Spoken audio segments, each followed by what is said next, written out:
बिस्मिल्लाहिर्रहमानिर्रहीम अल्लाहुम्मा सल्लि अला सय्यदना मुहम्मदिन व अला आलिहि वसल्लम।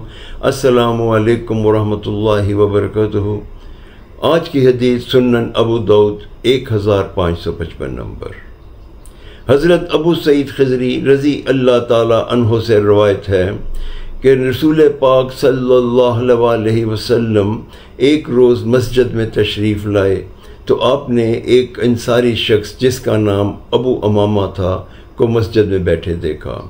नबी पाक सल्लल्लाहु अलैहि वसल्लम ने फरमाया, अबू अमामा, इस वक्त तो नमाज का भी वक्त नहीं और तुम मस्जिद में बैठे हो। अबू अमामा ने अर्ज़ की, या रसूल अल्लाह, मैं कर्ज़ों में डूबा हुआ हूँ, मुझे रंज व फ़िक्र बहुत है, बहुत मुझे फ़िक्रें हैं।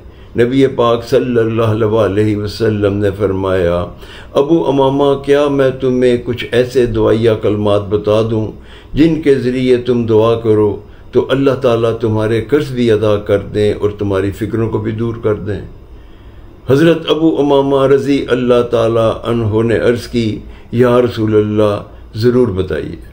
नबी पाक सल्लल्लाहु अलैहि वसल्लम ने फरमाया, अबू अमामा, सुबह शाम इन कलमात के ज़रिए, इन दवाइया कलमात के ज़रिए अल्लाह ताला से दुआ किया करो तो अल्लाह ताला तुम्हारे कर्ज़ भी अदा कर देंगे और तुम्हारी मुश्किलों को भी टाल देंगे।